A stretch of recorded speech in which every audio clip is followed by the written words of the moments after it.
Lawmakers on both sides of the aisle are pushing the federal government to release more information related to UFO sightings and other unidentified aerial phenomenon, also known as UAPs.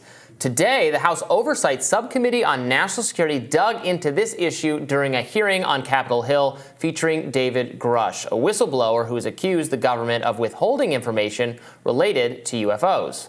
The other two key witnesses were Ryan Graves, the executive director of Americans for Safe Aerospace, and retired Commander David Fravor, the former commanding officer of the Navy's Black Aces Squadron. Here's Congresswoman Nancy Mace questioning whistleblower David Grusch at the hearing. Let's watch. Do you believe our government has made contact with intelligent extraterrestrials? Something I can't discuss in public setting. Okay, I can't ask when you think this occurred. If you believe we have crashed craft, stated earlier, do we have the bodies of the pilots who piloted this craft? As I've stated publicly already in my News Nation interview, biologics came with some of these recoveries, yeah. Were they, I guess, human or non-human biologics? Non-human, and that was the assessment of people with direct knowledge on the program I talked to that are currently still on the program. Here's Grusch saying people have actually been hurt in their efforts to cover up extraterrestrial technologies, but would not answer if people have been murdered. Let's watch. Do you have any personal knowledge of people who have been harmed or injured in efforts to cover up or conceal these extraterrestrial technology? Yes. Personally. Have anyone been murdered that you would think, that you know of or have heard of, I guess? I have to be careful asking that question. I directed people with that knowledge to the appropriate authorities. Creator of the Black Vault, John Greenwald Jr., joins us now to help dig into key moments from this testimony. Welcome, John. I appreciate that. It's great to be here. Thank you. Great to have you. What did you make of the disclosures today at the hearing?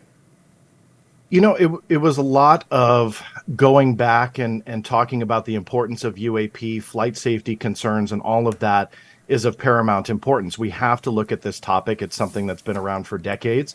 It's one that can't be explained. It's well documented with evidence and U.S. government files that has come out, and we can prove that. But it's time to turn up the heat a little bit.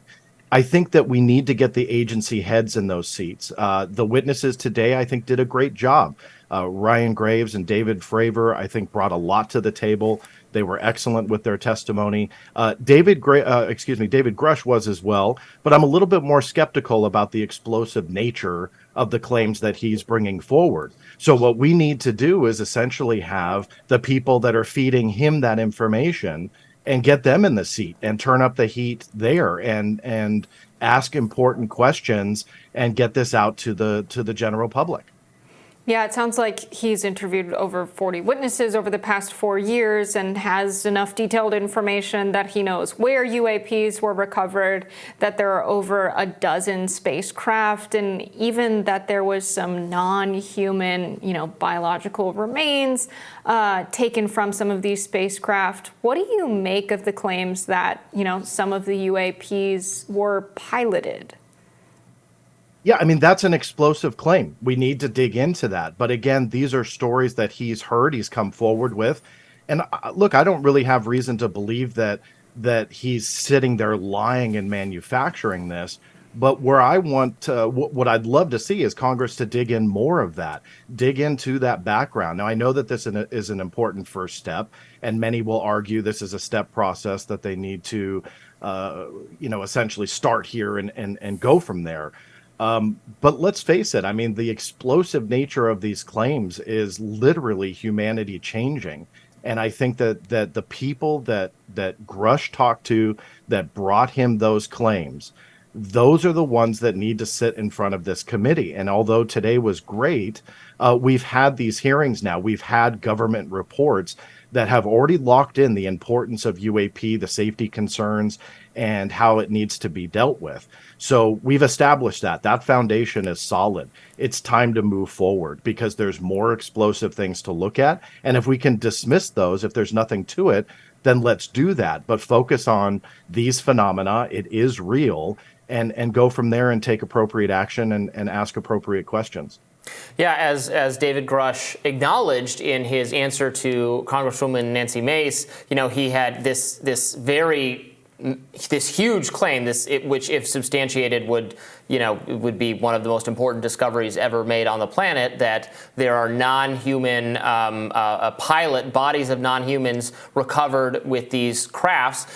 That was a claim he made today during the hearing, but he had made earlier when being interviewed on News Nation on our sister network. So the question then becomes, he's saying that he can't say the names of the people who have the firsthand knowledge in front of Congress, but he can tell them privately. There was a lot of conversation of a skiff. I don't know if you want to give viewers more information about what that actually is. The secure room. Sure. Where he could provide that information. Is that something that could actually happen now? Is the initiative on Congress to follow through? I mean, I would hope so. Yeah. In brief, a skiff is a facility that they can go in and share classified information. Obviously, cell phones are left outside, and it's a facility that can't be monitored for having these types of sensitive conversations. So I hope that happens. Representative Burchett had said that they were denied access to a skiff and they're not allowed to talk to them. So there's a layer of secrecy here that is, for some, impenetrable, it seems like. And we need to get beyond that. There needs to be change so that the appropriate people can hear the claims by David Grusch that he couldn't address in the public setting today, and then take action on it. And they couldn't. He couldn't clarify. What the they here we're talking about with the agencies that are doing the gatekeeping here. Do you have any idea of who these agencies are that we're talking about?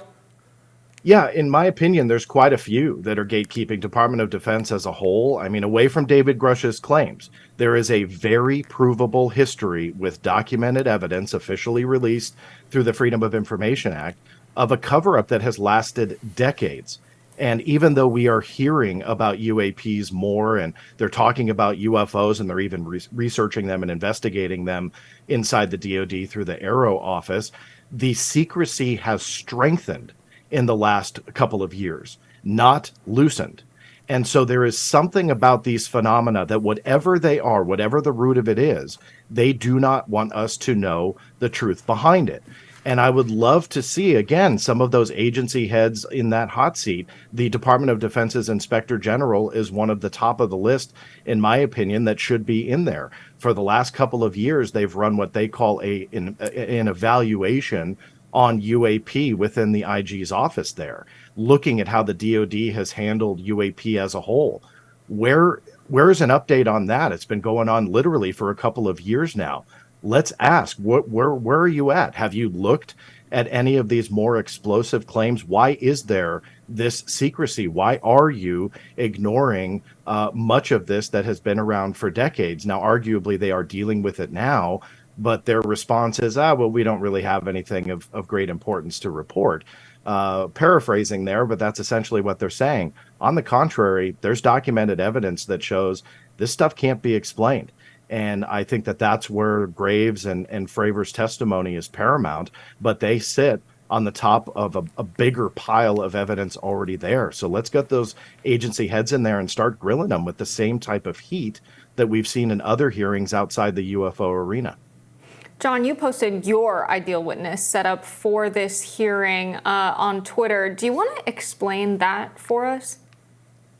Of course, yeah. And again, I want to just stress that the witnesses today, especially Graves and Fravor, are paramount to this conversation. So I'm glad they're there. I don't want to take away from that. But I did put together kind of a dream list of people to sit in that hot seat and get questioned by a committee like this and not have it last 90 minutes, but literally days. And why I say that is there are a lot of layers to this onion. And you don't need to talk about leaks or anonymous sources that are telling me this, but rather use the government's own evidence to prove this is something of astronomical, pardon the pun, importance to deal with, not only from a safety hazard position, but also something that humanity should know a little bit more of. And that list of people are those that are completely tied to the secrecy that has lasted for decades and strengthened in the last couple of years. The IG for the DoD I've already mentioned, but also the Inspector General for the intelligence community. I think he would be high on the list because David Grusch with the information that he's come out with and the claims that he's made, hearing from other people. What has the ICIG done so far? And I think even though the investigation is still ongoing and there's a lot that they likely can't share, put him in that hot seat and make it known that Congress, that are representing the voice of the people, need to know, is Grusch telling the truth? Again, my skepticism aside, it doesn't matter. He should be under oath, and the inspector generals that have heard this now for well over a year or two should be questioned and find out, what have you guys done with potentially humanity altering information?